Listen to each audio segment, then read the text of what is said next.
Dr. Chatkan here. Thanks so much for joining me. I really enjoy doing these Tuesday noon office hours live, and feel free to drop me a comment or DM me about future topics. Today we're doing a topic we haven't really done before, which is alcohol and the gut. And that's digestive tract. I know I have a bit of an accent. And one of the things, I was thinking about this just a minute ago as I was brushing my teeth to join you all, is that our health, and gut health in particular, is like a bank account. So there are checks and balances. Sometimes you splurge and you spend a lot of money, but then you have to cut back a little bit because you're, at risk of being overdrawn. And you make regular deposits and you make regular withdrawals, but sometimes again, there's a splurge and you spend a lot, or sometimes you have to make a big withdrawal, or sometimes you make a big deposit. But you are always working to make sure you're not overdrawn at the bank. I was overdrawn at the bank one time. It was my freshman year in college, and it was really my first time managing a bank account without any oversight. I was overdrawn and I had to pay overdrawn fees, which seemed like a lot, and it was the first and last time. After that, I was really careful to make sure. Some people don't like to know. They want to, just sort of blissfully oblivious to what is actually going on in the bank account, but it's important to know, right? Because that's how you make good informed decisions. And I'm a big Susie Orman fan. So when she says request denied, sometimes, we have to deny that request for what we want to do. So the analogy of the bank account and the GI tract, especially when it comes to alcohol.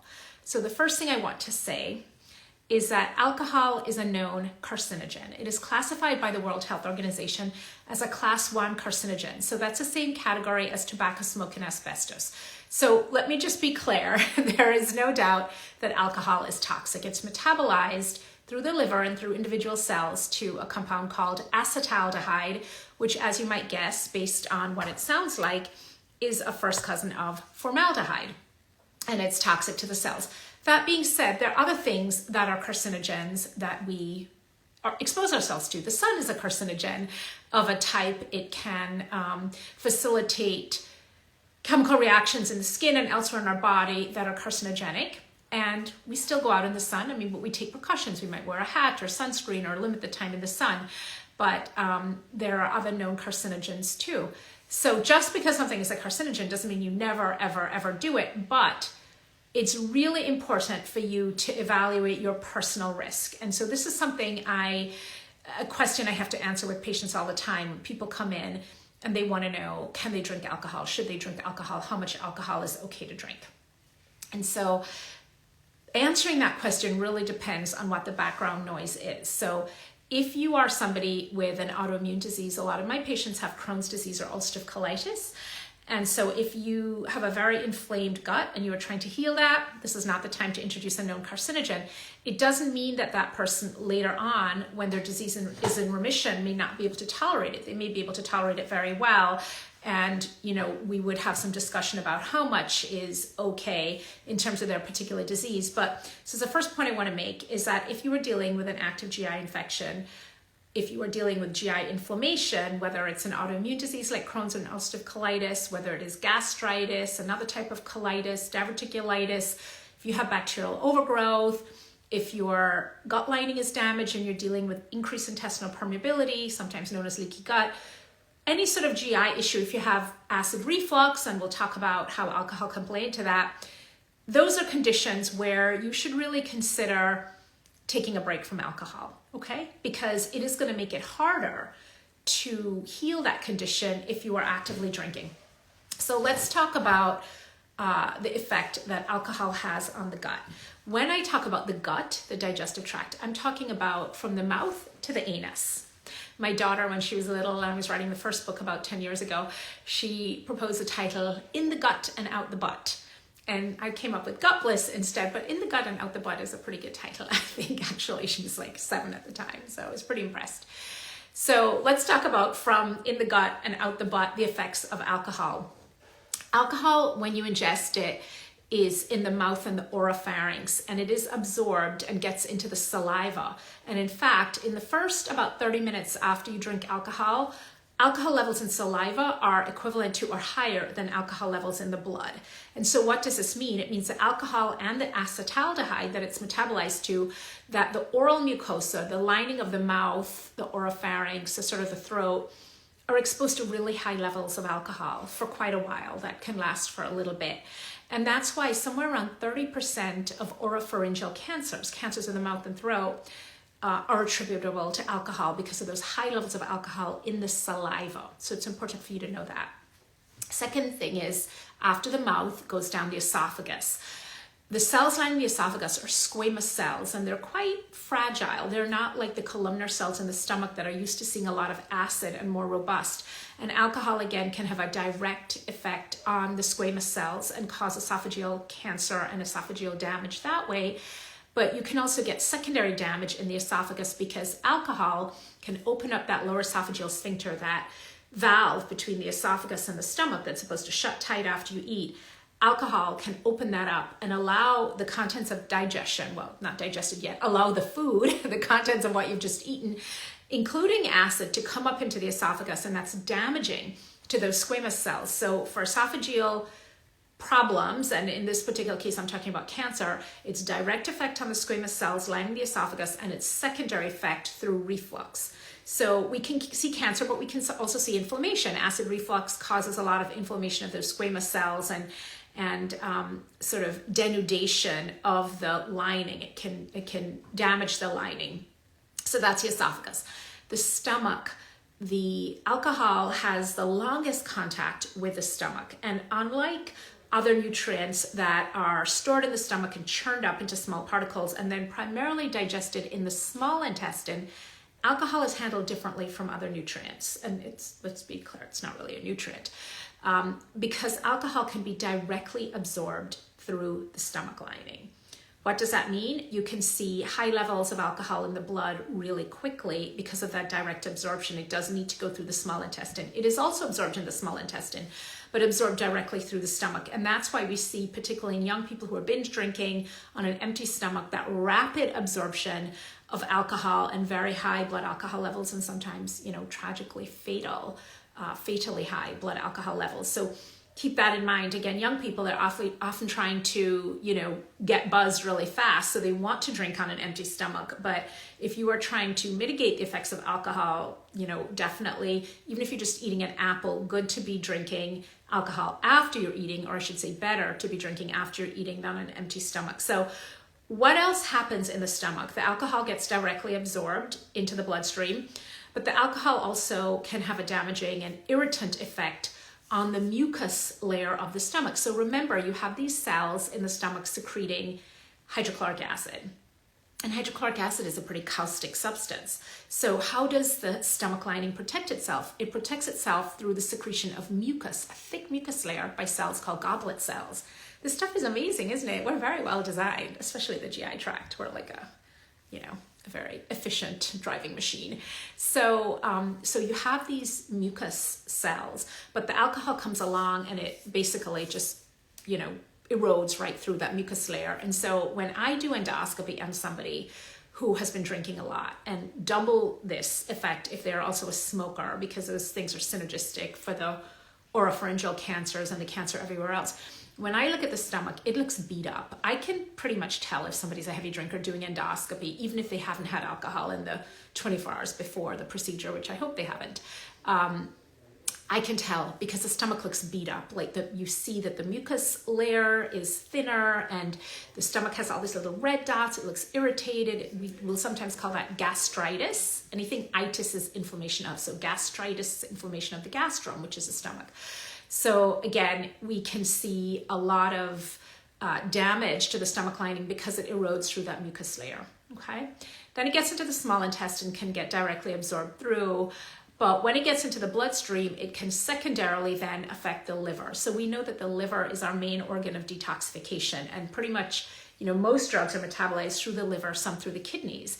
And these are really essential organs. You do not want to mess with the liver and the kidneys. You can live without your colon, wouldn't advise it, but you cannot live without a liver, and you need at least one kidney. And these are organs, these are the workhorses. Our liver and our kidneys are stressed because of all the different things we're ingesting in the food, etc. They have a lot of work to do. The liver filters the blood that comes in through the digestive tract and other parts of the body, but we're talking specifically now about the gut and alcohol.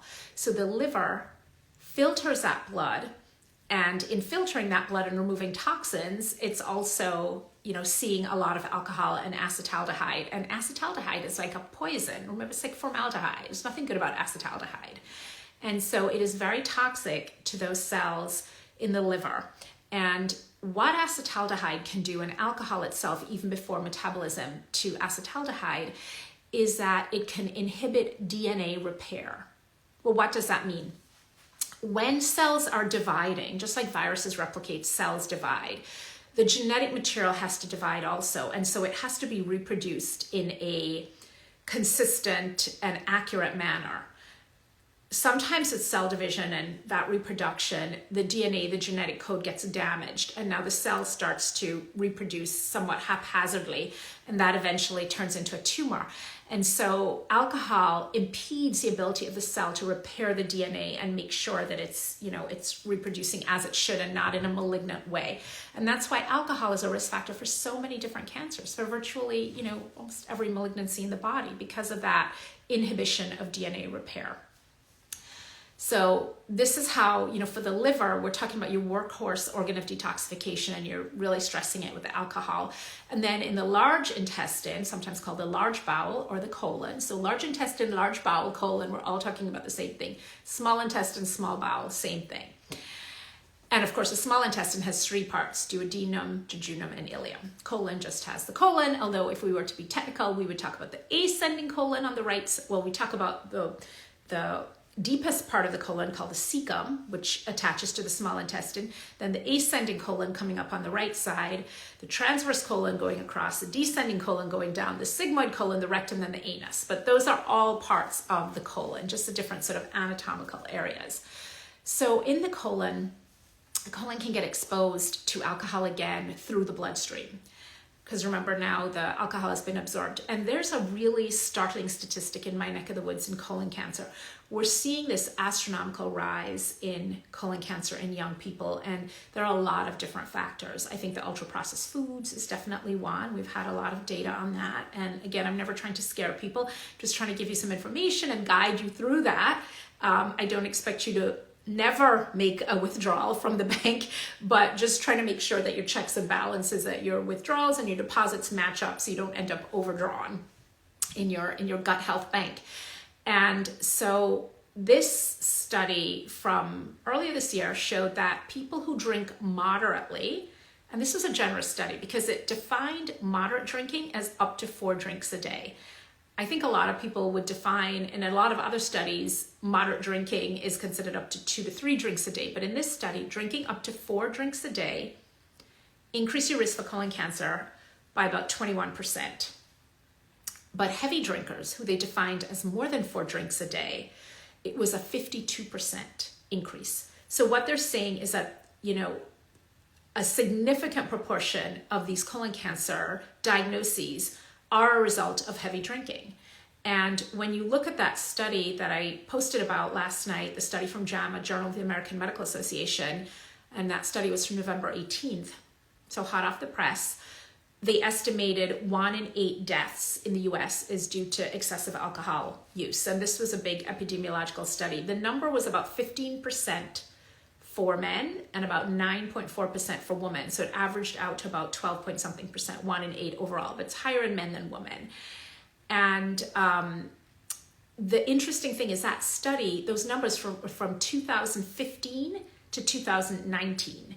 So that was years ago. We know by every single indicator we've looked at, drinking alcohol consumption rose dramatically during the pandemic. And it rose particularly in women. And binge drinking, heavy drinking and binge drinking increased. So that means that number of 1 in 8 deaths might be even higher. And that's what they said in the editorial accompanying the article. They said this is probably an underestimation because this is old data from 2015 to 2019. So what does that mean for you? And how much is a safe amount to drink? That varies depending on who you ask. If you ask the Canadian government right now, according to their new guidelines, they say 0 amount of alcohol is a safe amount. They say alcohol is a toxin it's metabolized to acetaldehyde, a class 1 carcinogen, and there's no amount of alcohol that's healthy or safe.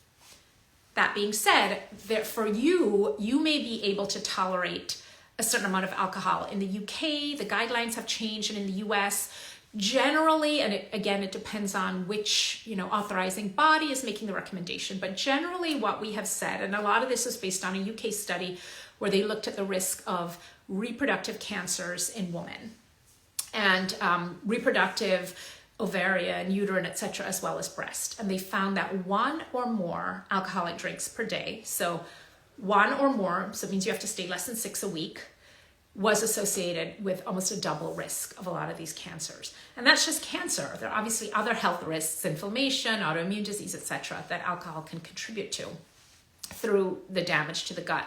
So I have been in the habit of telling my patients, look, you need to make sure you're drinking less than 6 drinks a week, and don't drink them all on one day. It's not 4 one day, 2 the next, and then you're within limit, because we know the binge drinking, one evening, night, day of heavy drinking can cause significant damage to the stomach, can really erode that mucus layer more than a drink every day for 6 days can. So the heavy binge drinking is a problem too.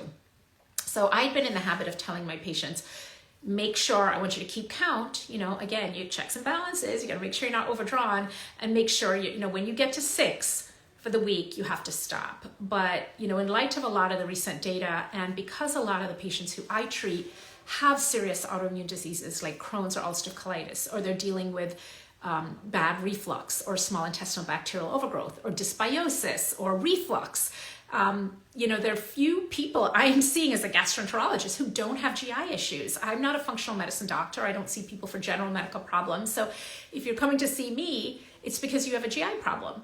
Now, maybe if you have hemorrhoids, if you don't have something that involves a lot of gut inflammation, I'll tell you, okay, you're okay. But for most of my patients who are, really struggling with their gut, I recommend that they put the alcohol aside for the moment. And then once things are healed, we can reevaluate that and think about, how much is okay. And here's the thing.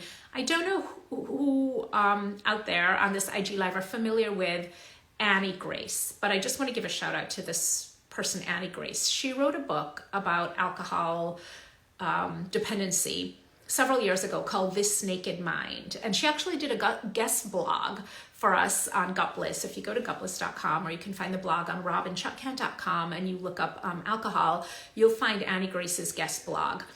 And it was fantastic. And the whole theme of This Naked Mind is that, yes, there's physical dependence on alcohol. We know that. The same way there's physical dependence that can happen with other foods and drugs, with cocaine, with heroin, with sugar, with certain kinds of cheese, chocolate, dopamine receptors firing, and you can, become physiologically dependent on that sort of high, right? Whether it's a sugar high, opioid high, etc.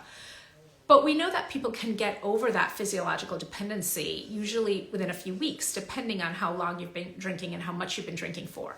But there's a much more significant dependency, and that is the emotional dependency, the intellectual dependency, where you believe that alcohol is necessary for you to have a good time. That if you're going to the party, the football game, etc., that if you're not having alcohol, you're not going to have a good time. And it's almost like a FOMO around alcohol. And this is the part she addresses really well in her book, This Naked Mind, and her podcast, and all the other fantastic resources she has developed. And I do think there have been other authors too who have put a more sort of female spin on alcohol dependency and pointed out that the AA model, while incredibly successful for a lot of people, is not necessarily a model that was developed with women in mind. So do check out Annie Grace if this is something you've been struggling with. And I do find that this way of framing it, of really not, you have to disassociate it. You have, like for me, there's certain things I don't like. I wish I liked mushrooms. I'll make mushroom tea, I'll have mushroom soup, but I don't like to eat mushrooms at consistency. And I never think, if I see a plate of mushrooms, like, oh, damn, I'm missing out. I can't have those mushrooms. I mean, I do think I'm missing out on some of the health benefits because they're really terrific foods. But I don't have any association between mushrooms and pleasure.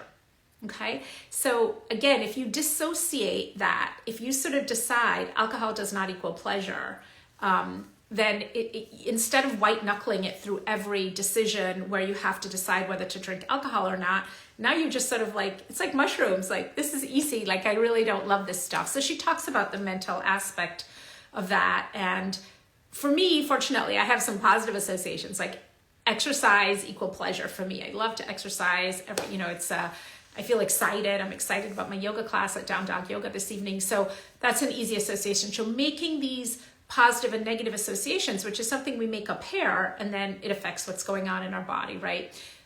Some great advice there. But let's say you are a fairly healthy person and you don't have any specific GI issues. I mean, maybe you could eat a few more vegetables and a little less chocolate, but you're pretty much okay. What amount of alcohol is okay to drink?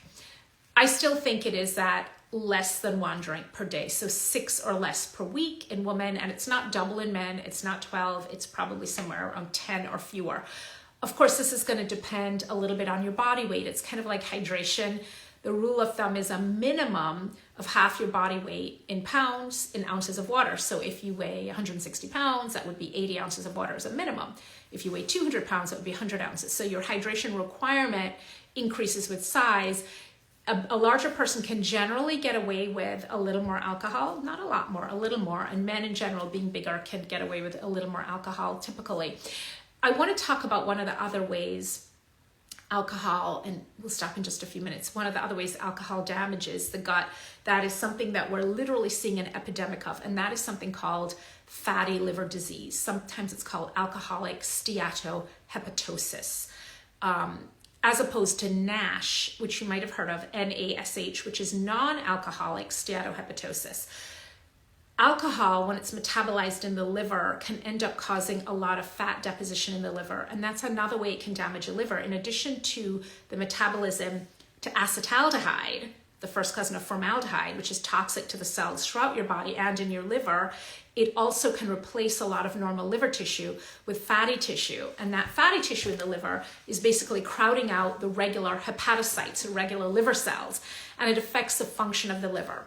And we used to think that fatty liver is something, we don't have to worry about that. It's not cirrhosis. It's not end-stage liver disease. Those patients are going to be fine. Turns out we were really wrong about that.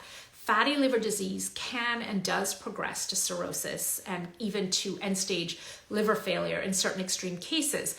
We also thought, people who are overweight or have obesity are the ones who get fatty liver and everybody else doesn't have to worry about it. Wrong again. If I had $1 for every thin person I've seen with a fatty liver, I would be very wealthy. So we can see fatty liver on the basis of a lot of different issues, your diet, hormonal things, medication, but alcohol is one of them. And we see people who are not overweight at all, but who are drinking a significant amount, who have some of their liver replaced. And we know that those folks have damaged liver function, can progress to cirrhosis and end-stage liver disease. And we're seeing that fatty liver is an increasingly, it's a rising risk factor for liver transplantation because of all the other things, all the hepatotoxic medications, the acetaminophen, etc., the way the liver has to work really hard. So let me draw a breath here and take a sip of water and get to what I know are some excellent questions. Okay. All right, so what do we have? Let's scroll all the way. First of all, thank you all for joining me. I realize people are busy. Let's see. I'm sure there's some better way of finding the questions than just scrolling, but okay, somebody says, just read my book, Bloat Cure. Fantastic, ready for the next one. Okay, well, I'm glad you like that. So read, if that was your first one, read The Microbiome Solution next, or the latest one, The Antiviral Gut, that just came out, Tackling Pathogens from the Inside Out. It's been out about 4 weeks, but thank you for that. Okay, what else do we have for questions? Hi, everybody. Okay, great time to talk about this. During the holidays, I let my guard down over Thanksgiving. And you know what? You're human. We probably all did a little bit of that. And I want to bring it back to the bank account. It's just like the bank account. Sometimes you splurge. And as my dear departed wonderful mother-in-law, who left us in 2016, would have said, sometimes we oversport ourselves, okay? And that's part of being human. And that's part of the joy of being human, is oversporting yourself, whatever that means, whether it's, you ran too far, which happens with me sometimes. I think I'm faster than I am, and I go out on some long run, and it takes me forever. I come back, I've oversported myself. Whether you've eaten too much, whether you've had too much alcohol, whether you've stayed up too late, whatever it is that you have overindulged in, here's the thing, your body has your back. How? The feedback it gives you. I bet you that after you let your guard down through the holidays and you overindulge on Thanksgiving, I bet you didn't feel great that Black Friday, right? And that is your body's way of saying, knock, knock, hey, hey, I know you enjoyed that, but that wasn't so good, right? And imagine what would happen if we didn't get hangovers. Many, many people would be dead of alcohol poisoning. So a hangover, the headache, oh, I can't believe I did that, I feel terrible, don't talk to me, that is your body's way of giving you literally a kick in the butt to say, yeah, you can't do that on a regular basis. And the same with the splurge, with, eating too much. And so that happens, you feel crummy the next day, you resolve to do better, and hopefully you do better, right? It doesn't mean it never happens again, but you remember that a little bit. Now, the problem can happen is if you're doing it so often and you're habituating to that hangover and that becomes like a new normal. You don't want that to happen. And for that to not happen, you have to have breaks where you feel great because you're not drinking, or you're drinking a lot less and you're hydrated, because remember, we didn't even talk about how alcohol dehydrates you. So when you are giving yourself periods of grace where you are getting to bed early, you're getting in your dirt sweat veg, you're outside in nature, you're exercising, you're eating vegetables, you're sleeping, you're hydrating, you're not drinking a lot of alcohol, not having too much sugar, and you're sort of doing everything right, you're making those deposits, and you wake up and you have that reverse feedback. You have that positive feedback of, I feel fantastic, I'm ready to take on the world, right? That's a good reminder too. So you don't want to have so many bad hungover days where that becomes your new normal and your body habituates and it's just like no big deal. Because we're really good as humans at adapting. My husband and I were talking about this last night, how humans can adapt to almost anything. You think about people who live in really difficult circumstances. I think about Nelson Mandela on Robben Island for 28 years. And he emerged like not a bitter man, not hating his jailers, and how he just adapted. People in solitary, people who live in war-torn areas, people who are being abused, all of that. And it's part of what makes us magnificent as human beings, that we are able to adapt and continue on. But that means we can adapt to feeling bad too. So you don't want to capitalize on that adaptability. Okay, so I'm sorry that happened during the holidays. It's okay. It's okay. Get yourself up, get going, make yourself a green smoothie, drink some water, get outside, you'll be okay. All right, so what else do we have? We have a question from Diane. I'm curious as to why this topic is still thought of as controversial. I also can't see how alcohol is beneficial at all, but then studies are released saying that tequila creates prebiotics. Okay. So Diane, let me tell you, you're absolutely right. You are 100% correct. It's not controversial in the sense that there is no question, and I don't know if you joined from the very beginning, but let me say it again. Alcohol is a toxin. It is classified as a type 1 carcinogen by the World Health Organization. It is metabolized to acetaldehyde. It is poison for our cells and our body. It does not have health benefits. And the studies showing health benefits are almost always, if you dig deep enough, sponsored by somebody, some organization, some manufacturer for secondary gain. Or there are studies that are showing that alcohol drinkers have other habits. It's like the study showing that multivitamins have a health benefit. What the studies are really showing is that people who take vitamins tend to be healthier, but not because of the vitamins, not because of the multivitamin, because they have other healthier habits. They exercise, they eat well, etc. They pay attention to their health. So the studies, for example, from France are when you really unravel the data there, and look at the statistical analysis, it is not the effect of the alcohol. It is often the effects of other things. People in Paris and parts of France, they walk a lot, they eat smaller meals, they are eating better ingredients, etc. So it's not that alcohol is having some magical effect on their health and making them healthier. And of course, they do things that are unhealthy too, but it's a sum total, right? So you can't just extract and say, well, people in France, I see people in Paris and they're drinking and smoking, so that must be okay. They're also doing other things. They're living much closer typically to where their food is produced. They are walking there, etc. But here's the thing, Diane. Alcohol is also a highly addictive substance, not just physically, physiologically, but also emotionally.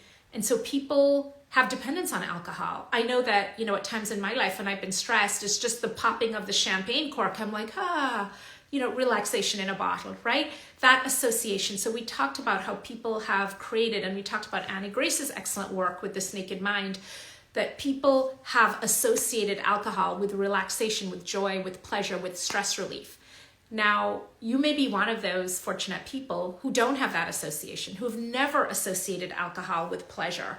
And a lot of that has to do with how you were raised. Some people were raised in a household where they didn't drink, and so there was plenty of celebration and joy that didn't involve alcohol.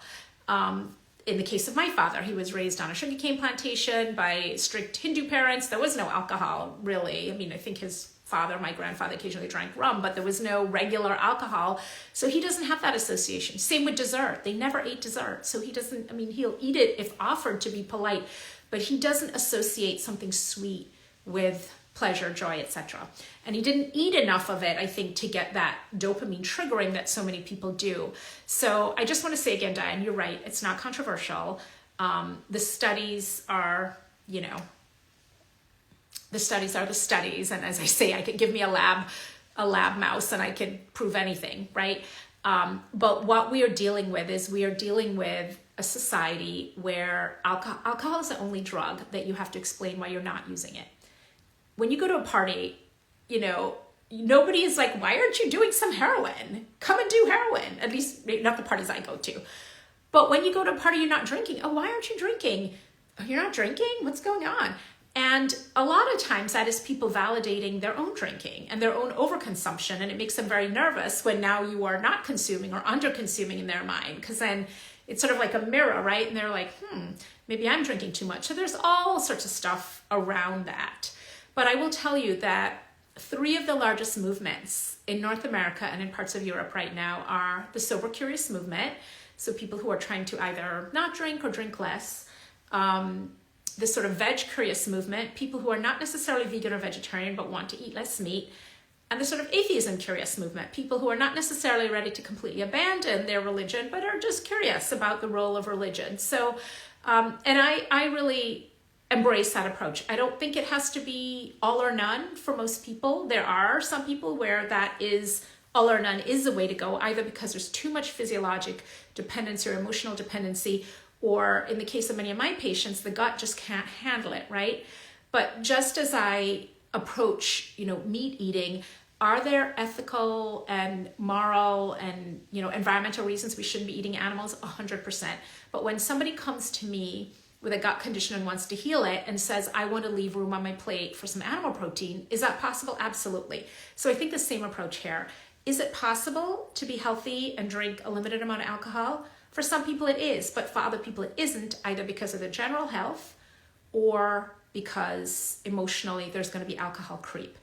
And I think I can make that statement and still also make the statement that yes, alcohol, there's no controversy about alcohol being a toxin. Okay. All right. So Diane says that wine has resveratrol, that schnapps helps digestion. Why? Okay, those are marketing things. So there, if you look at something like Angostura bitters, it is a digestive in the sense it's supposed to, help enzymatic activity, but that's a non-alcohol digestive, the Angostura bitters. So alcohol is not a digestive in the sense it's not helping us digest. And remember, before we had antibiotics, we had alcohol. If you watch any of these old hospital shows, they were using alcohol to sterilize things. You use an alcohol swab on your hand when you go to get blood drawn because it kills microbes. It's bactericidal. So, okay. For from So Girl, amazing how much pressure there is to drink alcohol during the holidays. You are so right. I'm able to say no thank you, but people always assume I'm an alcoholic. So interesting. Thank you for this explanation. Yeah, you're going to have more company. I mean, just think about the fact that we call it the sober curious movement. Sober implies to some extent that you were once drunk, right? You were drunk, now you're sober, as opposed to, alcohol isn't my jam. But I think you're going to see, it's sort of like people who have celiac disease or gluten intolerant where, 20, 30 years ago, people thought they were weird. And now, there's gluten-free and all kinds of, options for people who either have to or choose to avoid gluten. And the same way with vegetarians. I remember when I was a little girl, one of my mom's really good friends was vegetarian. And I remember her eating raw corn on the cob in the car. And we were all like, oh, she's so weird. Now it's so normal. And the same thing, like you go to places now, they have mocktails, they have bars in New York and the UK that are completely alcohol-free. So I think this is becoming normalized to not consume alcohol the way it was normalized to consume alcohol. So I think you're going to have more company. Okay. Yeah, it does feel scary. Michelle says it all feels scary though. It does. And Avery says, I wish there was something else we could drink that can help us relax without alcohol. I feel so sick the next day. It's not worth it. Yes. And Avery, that means you are really listening to your body. And there is actually, we did a blog on this for the Gutless blog. And we don't advertise anything. We don't take money from anyone. I do this all on my own time, poor and happy. So when I tell you about a product, it's a product because I think it's a great product. And there have been a couple times I mentioned products and then companies have approached me. I'm like, no, thanks. That's good. I don't even need samples. I'll go buy it myself because it's important to me that I can give people a completely unconflicted view as a physician advising you on your health. Although of course I'm just educating you here, not giving you health advice. But I will tell you that we did a blog post, and again, go to gutbliss.com or robinchutkan.com on cherry juice, unsweetened cherry juice with the anthocyanins for sleep. And we found that this, unsweetened cherry juice had compounds in it that were very helpful for sleep. And you can pull up the study and look at all the details, and we link in the blog post to the scientific studies. And I got in the habit of, I don't recommend fruit juice in general because it's, high sugar, low fiber. So, you're missing out on the fiber. Much better to eat cherries where you're actually getting the skins, the fiber, the whole thing to feed your gut bacteria. But I recommend in the post putting some of this unsweetened cherry juice. And I think the brand I landed on was Knudsens, KNUDSEN''S, Knudsens, organic unsweetened cherry juice, in a rimless wine glass and sipping on it. For people, again, a lot of it is the association. If this association has never been made for you, you're not missing anything because you never had the association in the first place. But if you're somebody who is very used to having a glass of wine in the evenings and feeling that unwinding feeling, just thinking about pouring the glass of wine, then you miss that, right? So replacing that with a ritual that is healthier, but you can create that same Pavlovian response of, I'm relaxed, I'm, having my glass of wine. So the little bit of unsweetened cherry juice in a nice big red wine glass, sipping on that, helps you sleep. Don't have too much because then it's too much sugar and so on. And I think this study, they use quite a bit. I think it was like 16 ounces, which would be a lot of cherry juice. But check out the study on the gutbliss.com site and think about subscribing. We put out a monthly blog. I missed this last month because I was busy with the book, but I'll be back on it in a couple weeks. So yeah, there are things like that. Avery, the other thing is tea. There's a lot of ritual around tea. And so some people find that, making a cup of tea, obviously you want to do caffeine-free herbal tea at night and putting in a favorite teacup or something, sipping on that can create that ritual. And that can also create a ritual for your mind and body, signaling that it's time for sleep, right? Okay, I'm brewing my tea, I'm sipping my tea, I'm in my cozy, blanket around me. That is creating that ritual for your body that it's going to be time for sleep soon. So there are these things. And for people who regular alcohol is part of their ritual, and I was one of those people, it can take a little time. It can take a few weeks to recreate that ritual and that association, but stick with it, okay? All right. And it doesn't mean if you decide to give up alcohol, ideally you just give up alcohol and you don't drink. But it's also okay to decide you're going to give alcohol a break, and it's not going to be part of your regular everyday routine, and still leave a little leeway if you want to drink on a special occasion, right? If you decide to do that and then you find these special occasions, like now it's alcohol creep and now you're back to drinking every day, then you might want to abandon that. But, I just don't want people to feel scared and intimidated that like, oh, what are you're saying I can never have another sip of alcohol again? That's not what I'm saying. That may be the decision you make. It may be the right decision, but it's also okay to say, I'm going to take a break. I'm going to create some different rituals and associations, and I'm still going to leave myself permission, when I feel like I really want it to have some alcohol.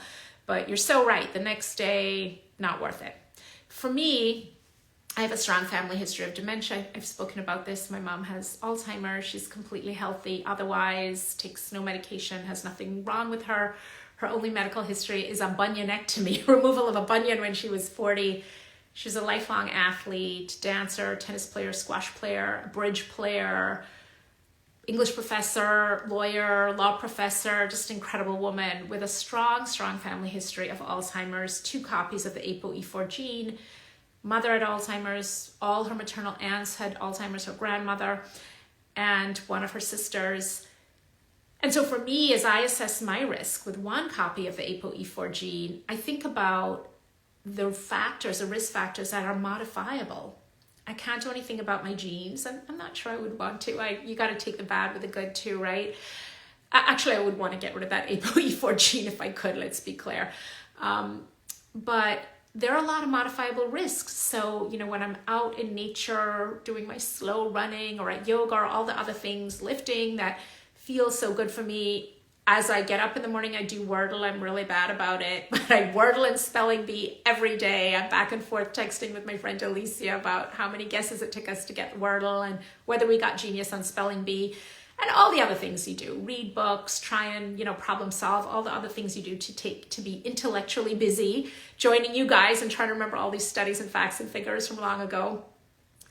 I do those things. I think I eat really well, but I think about alcohol. And for me, given the family history, 0 alcohol is probably the right amount, right? In fact, it is the right amount for sure, because we know that alcohol ingestion is one of the most modifiable risks for dementia.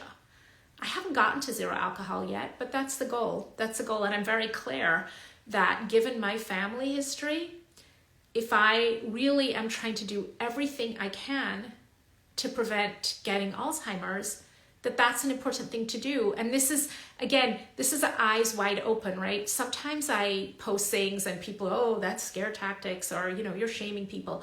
Let me be clear. This is education. And I can say with, as close to 100% clarity as we can get to, that for me, not drinking any alcohol at all will decrease my risk of dementia. That's a known fact. Now I can also say I'm not there yet, and that's okay too, right? So it's not a judgment. It's vital information that can help us make better choices. And those better choices sometimes take time. It doesn't mean that, oh, alcohol's a risk factor for dementia. I have a family history for dementia. No alcohol, tomorrow, done. Some people can do that. My husband's kind of like that. But for some of us, it takes longer, right, to process and to sort of get there, and that's okay. But, it's in my mind. It's in my mind all the time. Okay. All right. So what else do we have? We have a yikes.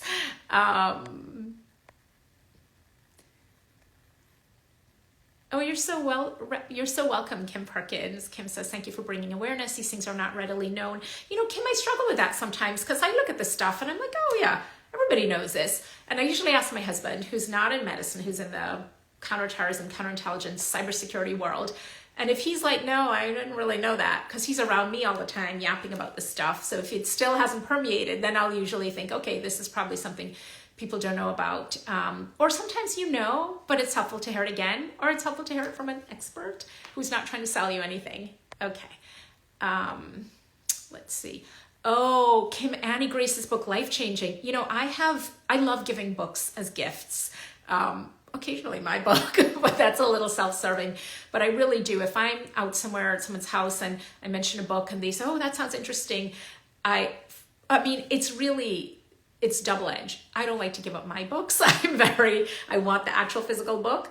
So I don't want to lend it to them in case they don't give it back to me. But it's also such a nice gift. And so it's so nice to say, no, don't buy it. And, it's so easy to just order it and have it delivered with a little note. And so I have gifted Annie Grace's book to at least 8 or 9 people, to friends and to patients. Yeah, so I do agree, it's life-changing. Okay, from Recover Within, how can we heal our gut once we put the drink down? Well, the most important step for healing your gut is when you put the drink down. Because here's the thing, for gut health, it's less about the magic ingredient, the magic food or supplement that you're going to take that's going to heal your gut. And it's much more about the things that you are doing on a regular basis that are damaging your gut. The drinking alcohol on a regular basis, the eating a lot of refined sugar, the ultra-processed foods, the non-steroidal anti-inflammatory drugs, the acid blockers, the antibiotics, etc. So people come to see me and they're expecting like, oh, she's going to tell me about the super duper prebiotic, probiotic, postbiotic combination that's going to change my gut. And instead, I'm having them put all their medications and supplements on my desk, and I'm going through them one by one. And I'm like, this is messing up your gut lining. This is bad for your gut bacteria. This is harming your liver. And I'm dropping them in the rubbish bin. And they're like, okay, so where's the magic combination? And I'm like, the magic combination is dirt, sweat, veg. You're going to get outside in nature. You're going to get sweaty. You're going to eat more vegetables. So I really, at this point, there's no supplement I would recommend, and I'm not sure you were asking about that anyway, to heal the gut once you put the drink down. But I will tell you that water, and in honor of that, let me just have another sip. Water is really the key. Water, you know, your GI tract is about 30 feet long, and having spent a lot of time up in there, the twists and turns, it's like a slinky. You need water to move the products of digestion from north to south. It's like plumbing. So things get clogged, and people are often like, oh, I'm allergic to this, I'm insensitive to that, I can't eat this, I bloat, I get pain. I'm like, you're clogged, you need water. You need to run some thin liquids through. So water is really, really helpful. The other thing that can really help heal your gut is fiber, fibrous foods, because indigestible plant fiber or poorly digestible plant fiber, so the stuff in things like beans and greens and kale and celery and broccoli and all the kind of stringy vegetables, onion, garlic, leeks, all of that fiber is fermented by gut bacteria like Faecalibacterium prausnitzii to short-chain fatty acids. These really important post-metabolites that the bacteria make that are really important for maintaining healthy gut lining. And they're literally food for the colonocytes, the cells lining the colon, and for the Faecalibacterium that are spewing them out. So the food, the diet is really important. And again, like avoiding the things that you know will damage your gut, like alcohol, like ultra processed foods, like a lot of refined sugar. And I say a lot, not any, like antibiotics, NSAIDs, acid blockers, etc. Okay. All right. What else do we have? Boy, I chatted for a long time on this topic. Superhost says, I heard it's changed to 1 to 2 drinks per week. Again, it depends on what you read. And I hate to say this, but the USDA, the FDA, I mean, these organizations it's a revolving door from people. Like if you look at the FDA, it's a revolving door for people coming from pharma, USDA, food manufacturing industry. There was a big scandal a couple years ago because the FDA was supposed to revise the guidelines, rewrite the guidelines for alcohol consumption. And then they found that several of the members of the committee were taking large amounts of money from, not like necessarily in their pocket, but the committee from alcohol manufacturers. And they were like, this committee is so conflicted and compromised that we can't even write these guidelines. So, you do have to think about who is putting out the information. Okay. How many drinks could you have on the weekend if you have a pretty stable, regular GI, good gut, and don't drink during the week?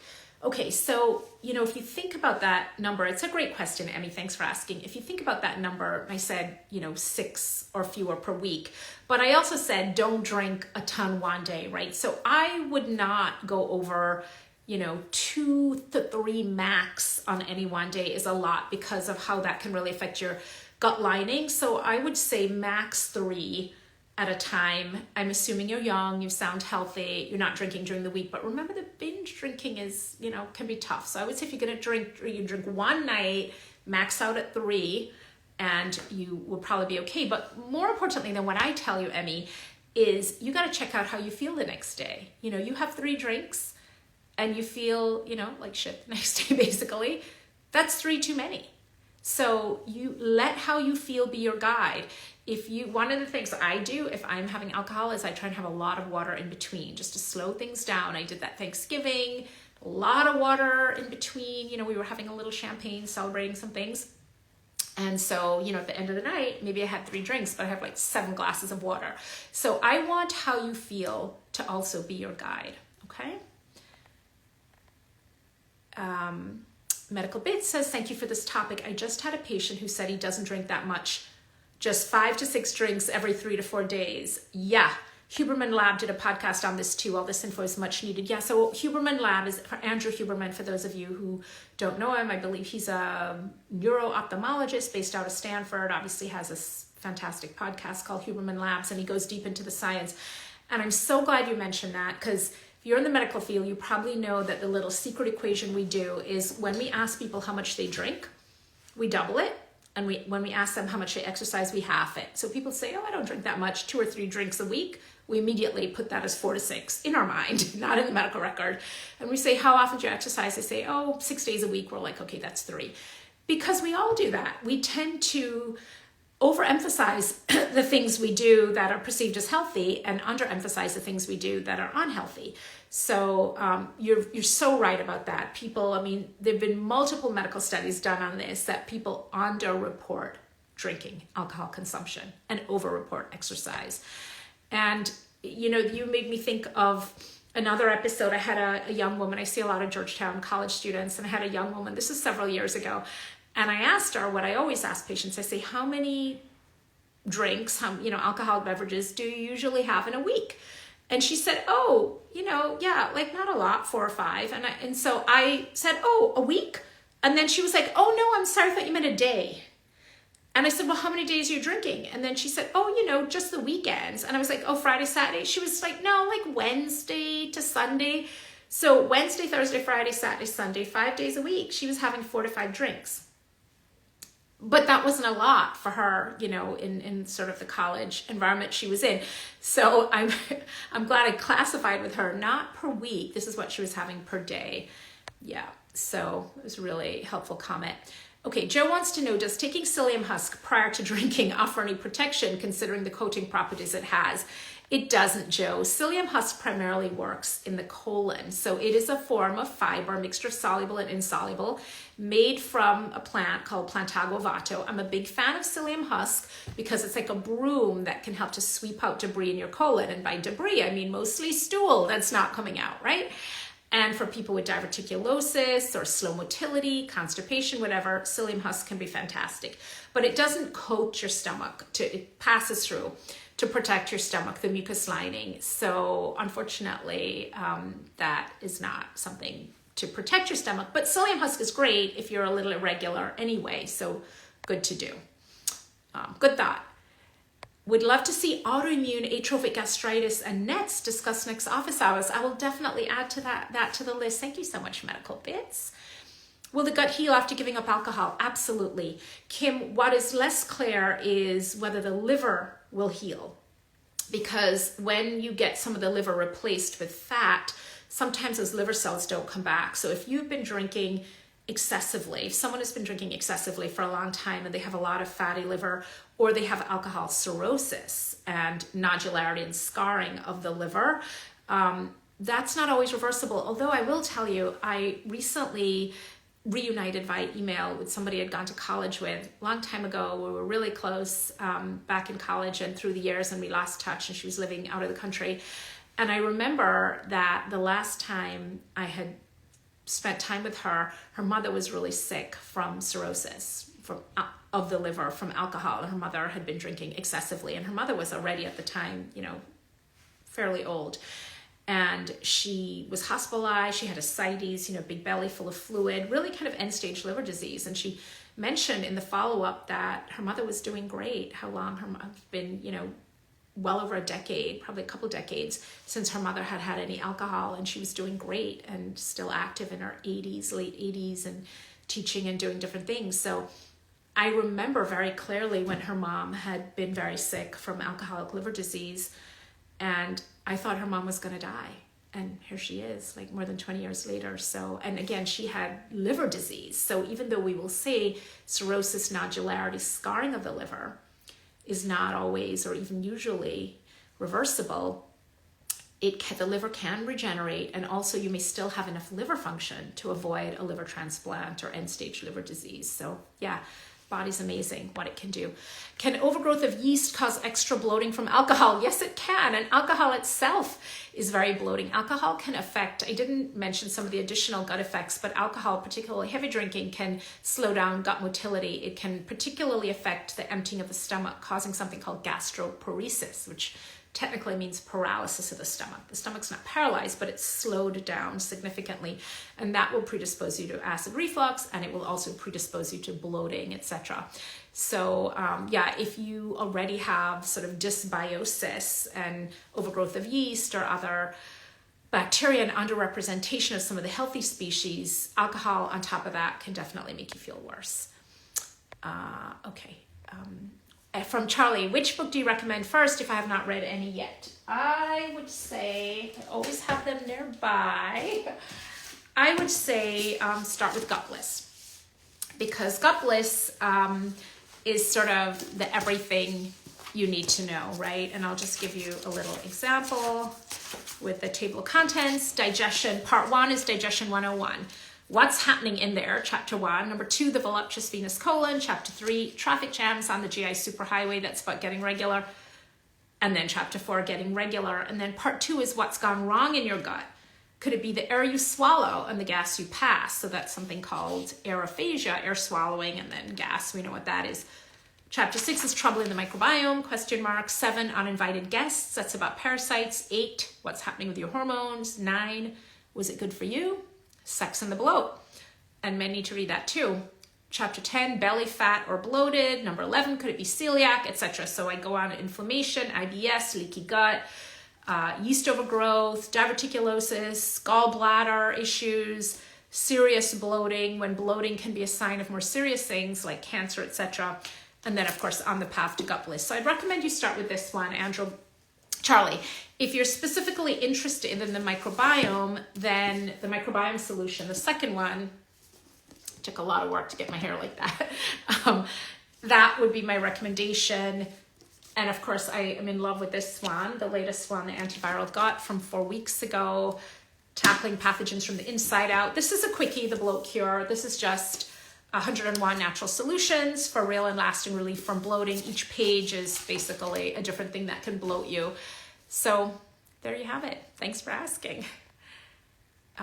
Any research on how vaping tobacco affects the gut? Yes, it's a little bit different from what we're talking about today, but tobacco has really similar effects to alcohol. It's carcinogenic, and it also really erodes and irritates the gut lining and in the stomach primarily, but also in the esophagus, and can also be associated with delayed motility. Okay, what else do we have? Does the toy, I think this should be type, right? Does the type of alcohol matter? Is wine better versus hard liquor? Family does pressure during holidays. Okay, so alcohol with a higher percentage, particularly when we get over 15%, is very, very toxic to the body. But that doesn't mean that alcohol with less alcohol percent is not toxic. But what we consider hard liquor can definitely take a greater toll on you. And, if the family is pressuring during the holidays, what are some of the things? I mean, I think it's just best to just say, I'm good, or I have had patients say that, the pressure is difficult. And so they say stuff like, oh, I'm on medication and I can't drink, or, whatever kind of works, right? Or some people will just have somebody pour them something and swirl it around, not drink it. It's kind of sad that we do have to, we do have to do that. But sometimes, you just don't want to offend people, or you just don't want to argue with people, or you just want to get them off your back. So these are things to keep in mind. Okay. Type of alcohol, we went through that. Does intermittent fasting help or hurt stomach acid? Well, stomach acid is released primarily in response to a meal. So when you're not eating, you're generally not getting as much stomach acid release. But remember, stomach acid isn't harmful. It's there, serves a very important purpose for digestion, maintaining the gradient of microbes throughout the gut, etc. Not going to talk too much about that because it's a little off topic, but okay, here we have another one. Is there a reason why the toxins with alcoholism, alcoholics, parents and siblings, but not in one sibling that isn't affected or doesn't have an issue with alcohol? Okay. So I think the question is about alcoholism and siblings. So we don't have a lot of evidence, and you might find this controversial, but this is, scientifically true. We don't have a lot of evidence that alcoholism is inherited, is a genetic trait. What we do have a lot of evidence for is that families tend to live similarly. Okay, so if you're living in a household and there's a lot of alcohol consumption, and even more importantly, there's an association between joy and pleasure and alcohol, that is something you will likely assimilate. But this is not really any direct evidence that it's a gene you're inheriting that is making you drink. And so when you have alcoholism, where not just excessive consumption or regular consumption or consumption of alcohol, because you don't need to have excessive consumption of alcohol to be dependent on alcohol. When you have that going on in the family, and maybe there are some negative repercussions likely, the kids often go either way. Either they also are consuming or they're not consuming at all. So alcohol consumption or teetotaling tends to be what we see, right? But it tends to be a learned behavior. And so this idea that, there's an addiction gene and we've just inherited this is, we don't have a lot of basis for that. Is there any alcohol that is actually good for you? Because I heard some have health benefits. No, we kind of covered that. Not really. I would actually have to say no. But there, and we'll have this posted. So if you came in a little bit late, you can watch from the beginning. There's certainly types of consumption, given your background noise, your terrain, that may not be as harmful. But alcohol as a health food, we don't really have a lot of evidence for that. Somebody's saying after indulging can eat well and gently detox. Yes, I like that. But the way to detox is to tox less, remember, right? Okay, you know what? It's 5 past. I think we gotta go. Let me just see. Oh my goodness, I'm sorry. I should have gotten to these questions earlier. We still have lots of great questions, but we can come back with a part 2 for sure. So just want to thank everyone again for joining me. I really love doing these office hours. I only wish I could see you all, but I appreciate your questions. I'll get to them earlier next time. I went on for a long time with this one, but as I said, we can do a part 2. And you can leave me questions in the comments too. I'll try to get to those once this is posted. Okay? All right. I'll see you all soon. Take care.